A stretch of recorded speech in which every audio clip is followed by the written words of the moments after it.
সে জঙ্গলের ভিতরে থাকে আর মালিকের পায়ে সাজদায় লুটাইয়া খাদি। ওয়াইসাল করণের কান্নার আওয়াজে আমরার উট গুলা চোখের পানি সাইরা সাইরা দিয়া কান্না করে। ওয়াইসাল করণের কান্নার আওয়াজ যখন হয়ে যায় আমরার উট গুলা খাবার দাবার বন্ধ করে দেয়। হযরত ওমর কয় এটাই হবে ওয়াইসাল করণী। জঙ্গলের ভিতরে যাইয়া ওয়াইসাল করণীর দেইকা রাসূলের বর্ণনা অনুযায়ী মাথা থেকে নিয়ে পা পর্যন্ত তাকাইয়া দেখে এটাই ওয়াইসাল করণী। ওমর ডাক দেখে ওয়াইসাল করণী, তোমার কাছে আমি এবং নবীর সাহাবী আলীর নবীজি পাঠাইছে। কারান নামক শহরের মধ্যে ওয়াইসাল করণী জঙ্গলার মধ্যে বসবাস করে। অসুস্থ মারে নিয়ে ওয়াইসাল করণী ওই জঙ্গলার মধ্যে থাকে। মায়ের কাছে একদিন ডাক দেয়, কই মা, আমার নবী হলেন মদিনায়, আমি হলাম ইয়ামেনের কারান নামক শহরে। মাগো, তোমার খেদমত আমি করি। আমি ওয়াইসাল করণীর মনের বড় ইচ্ছা, আমি আমার নবীজির সুন্দর চেহারাটা একটু দেখতাম, মদিনায় যেতে চাই। ওয়াইসাল করণীর মা ডাক দিয়ে কই, সন্তান আমার, তুমি আমি মারে অসুস্থ অবস্থায় এই জায়গায় ফালাইয়া তুমি নবীরে দেখতে যাইবা, কিন্তু আমি অসুস্থ, মার খেদমতটা কে করবে? আমি তো অসুস্থ হয়ে যাইব, আমি কষ্ট পাইব। মার কষ্ট হবে বিদায় ওয়াইসাল করণী আবার নবীজির যুগের হওয়ার পরও নবীজির সুন্দর চেহারা দেখতে যাইতে পারে নাই, কিন্তু মনের ভিতরে নবীজির দেখার মহব্বত আছে না নাই? কি বলেন? আল্লাহ জিব্রাইল পাঠাইয়া কয়, ও জিব্রাইল যাও, আবার নবীরে জানাইয়া দাও ইয়ামেনের কারান শহরের মধ্যে জঙ্গলার মধ্যে আল্লাহর নবীজির একজন আশিক ওয়াইসাল করণী, নবীজির বড় আশিক। জিব্রাইল আইসা নবীরে জানায়, ও নবীজি, ওয়াইসাল করণী নামে একজন আল্লাহর ওয়ালি ইয়ামেনের কারান নামক জঙ্গলের ভিতরে থাকি। আপনার বড় আশিক, শুধু তা নয়, ওয়াইসাল করণীর আল্লাহ তাআলা এত বড় আল্লাহর ওয়ালি বানাইলেন। তার মা দুই হাত উঠাইয়া আল্লাহ তাআলার কাছে দোয়া করে, আসমান জমিনের মালিক, আমার সন্তান ওয়াইসাল করণী নবীরে দেখতে বড় ইচ্ছা, কিন্তু মায়ের খেদমতের পড়িয়া সে নবীরে দেখতে যাই নাই। মালিকও, তোমার কাছে আমি দোয়া করি, আমার ওয়াইসাল করণীরে আপনি এমন আল্লাহর ওয়ালি বানাইবেন, শুধু ওয়ালি হিসাবে কবুল করবেন না, ওয়াইসাল করণীর যুগ শ্রেষ্ঠ আল্লাহর ওয়ালি হিসাবে কবুল করবে। নবীর কাছে যাইয়া জিব্রাইল কয়, ও নবী, ওয়াইসাল করণী এত বড় আল্লাহর ওয়ালি, আল্লাহ তাআলা তার এমন ওয়ালি বানাইলেন মুস্তাজাবুদ দাওয়া। মুস্তাজাবুদ দাওয়া কাকে বলা হয়? সেই লোকে হাত উঠাইয়া যা আল্লাহর কাছে বলে আল্লাহ তাই কবুল কইরা নেয়। জিব্রাইল কয়, নবী, আপনার ওয়াইসাল করণী যে দোয়া করে আমি আল্লাহ, আমার আল্লাহ এই দোয়াই কবুল করি। আপনারে এত মহব্বত করে। আল্লাহ নবী হযরত ওমরকে ডাক দেয়, কয়, ও ওমর, ইয়ামেন শহরের কারান নামক জঙ্গলের ভিতরে, ইয়ামেনের কারান নামক শহরের এক জঙ্গলের ভিতরে যাইয়া ওয়াইসাল করণী নামক একজন আল্লাহর ওয়ালি পাইবা, মুস্তাজাবুদ দাওয়া। সে যেই দোয়া করে আল্লাহ সেই দোয়া কবুল কইরা নেয়। ও ওমর, যাও আর আমার এই ব্যবহারের এই জুব্বাটা নিয়া ওয়াইসাল করণীর দিবা, আর বলবা সে যেন আমার উম্মতের জন্য গুনার জন্য মাফ চায়। কার জুব্বা পাইছে? রাসূল নিজের জুব্বা দিয়া দিছে, ওয়াইসাল করণীর কাছে পাঠাইতে। ওমর ডাক দেয়, কই, নবী,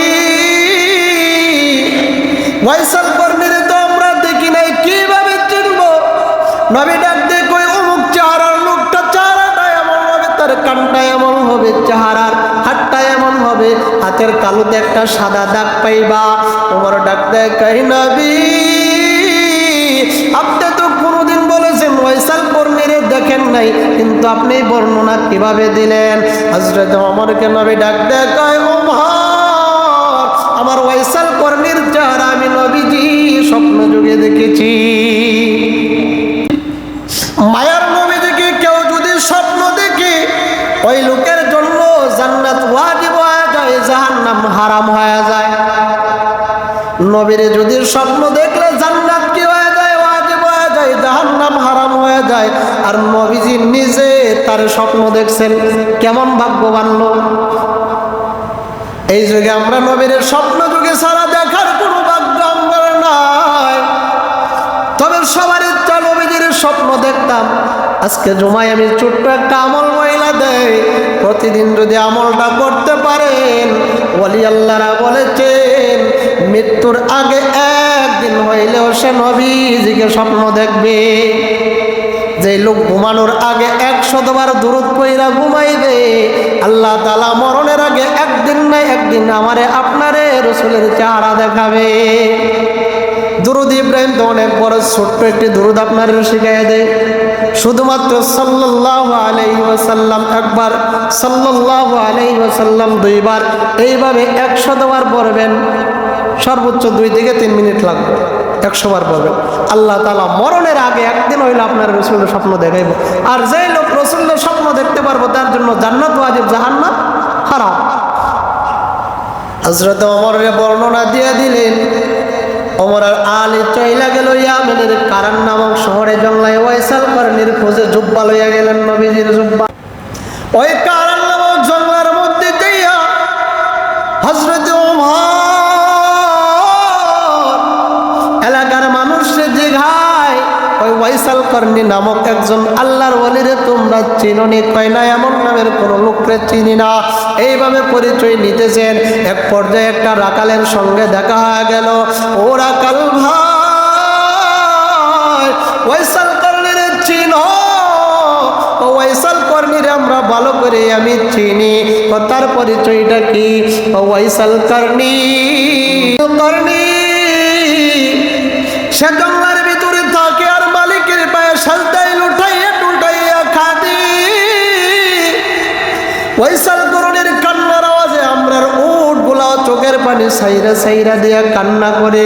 ওয়াইসাল কর্ণীর কান্নার আওয়াজ যখন হয়ে যায়, আমরার উটগুলা খাবার দাবার বন্ধ করে দেয়। হযরত ওমর কয় এটাই হবে ওয়াইসাল কর্ণী। জঙ্গলের ভিতরে যাইল, যাইয়া ওয়াইসাল কর্ণীরে দেইকা রাসূলের বর্ণনা মাথা থেকে নিয়ে পা পর্যন্ত তাকাইলো। তাকাইয়া দেখে এটাই ওয়াইসাল কর্ণী। ওমর ডাক দেখে ওয়াইসাল কর্ণী তোমার কাছে আমি এবং নবীর সাহাবী আলীর নবীজি পাঠাইছে। ওই সময় নবী দুনিয়ায় নাই, কিন্তু ভয় লাগেছেন জুব্বাটা দিয়া। নবীর মৃত্যুর কথা শুনিয়া ওয়াইসাল কর্ণী কান্না করি আর কই ওমর আমি তো এমন কোনো মানুষ না, তোমরা যে ওয়াইসাল কর্ণীরে খুঁজ যাইছো আমি সেই ওয়াইসাল কর্ণী না। আমার এমন কোনো আমল নাই যে রাসূল তোমাদেরকে আমার দরওয়াজায় পাঠাইবে। কিন্তু ওমর ডাক দেয় কই না না না, আমার নবীজি যে বর্ণনা বলেছেন মাথা থেকে নিয়ে পা পর্যন্ত তাকাইয়া দেখছি এটা তুমি ছাড়া আর কেউ না। ও ওয়াইসাল কর্ণী জানতে চাই তুমি কি এমন আমল করছো? তোমার মা ওই বা কেমন এমন আমল ধার, এটা বন্ধ করে দাও। তোমার মার এমন কি খেদমত তুমি করো, সেই খেদমতের কারণে তোমার আল্লাহ তাআলা এত মর্যাদা দিয়েছে। ও ওয়াইসাল কর্ণী লুকাইয়া লাভ নাই, আল্লাহর নবী বই লাগে যে তুমি মুস্তাজাবুদ দাওয়া, তুমি নবীজির উম্মতের জন্য দোয়া করতা। ও ওয়াইসাল কর্ণী আমি ওমর আশাবাদী ছিলাম নবীজির একটা জুব্বা যেন আমি ওমর রে দেয়। আবু বকর আশায় ছিল, উসমানও আশায় ছিল, আলীও আশায় ছিল, কিন্তু আমরা নবীজির একটা জুব্বা পাইলাম না। তুমি ওয়াইসাল কর্ণী নবীজির পরেই তো জুব্বা পাইছো, এত ভাগ্য। ওয়াইসাল করনি একটু জানতে চাই তোমার কি আমল। ওয়াইসাল করনির সঙ্গে সঙ্গে ওনাদের কাছ থেকে যাই আবার জংলাই লুটাইয়া বললেন, ডাকতে কই মালিক, তোমার আর আমার মধ্যে যে সম্পর্কটা ছিল এটা তুমি কেন তোমার বন্ধুরে জানাইয়া দিলা? যেহেতু তোমার বন্ধুরে জানাইছো রে মালিক, আজকে তোমার সঙ্গে আমার একটা বাইনা হয়ে যাবে। আমি সাজদায় লুটাইয়া পড়ছি, যেই পর্যন্ত আমার ভাইরা আপনি, যেই পর্যন্ত আমার ওয়াদা, যেই পর্যন্ত আমার আবদার আপনি পূর্ণ না করবেন, সেই পর্যন্ত আমি ওয়াইসাল করনি সাজদা থেকে উঠবো না। কি বাইনা ধরছে? তাই আমার নবীজির উম্মতকে আপনি মাফ করতে হবে। আল্লাহ ডাক দিয়ে কয়, ও ওয়াইসাল করনি, এই উম্মতের মধ্যে মদকুর আছে, গাঞ্জাকুর আছে, কেউ মায়ের সেবা করে, কেউ মায়ের সেবাও করে না, এরকম লোক আছে, কিন্তু কেউ ক্ষমার যোগ্য, কেউ ক্ষমার যোগ্য না। তাদেরকে কিভাবে ক্ষমা করব? যাও, তোমার কথা যেহেতু মুস্তাজাবুদ দাওয়া, তোমারে বানাইলাম, তোমার কথা আমি কবুল করলাম, এই উম্মতের 10 ভাগ উম্মতরে ক্ষমা করলাম। ওয়াইসাল করনি ডাক দে কই মালিক, 10 বুঝি না, 20 বুঝি না, 100 ভাগ উম্মতরে ক্ষমা করতে হইব। আল্লাহ কয়, ওয়াইসাল করনি যাও, 30 ভাগ উম্মতরে ক্ষমা করলাম। ওই দিকে হযরত ওমর আর আলী যখন ওয়াইসাল করনির খোঁজ পাই না, যাইয়া দেখে জঙ্গলার মধ্যে সাজদায় লুটাইয়া আছে। ডাক দে কই ওয়াইসাল করনি, আমাদের দিকে আইসা তুমি সাজদায় লুটাইয়া পইরা গেছো। ওয়াইসাল করনি সাজদা থেকে ওইটা ডাক দে কই ওমর, আর একটু ধৈর্য কি তোমরা ধরতে পারলে না?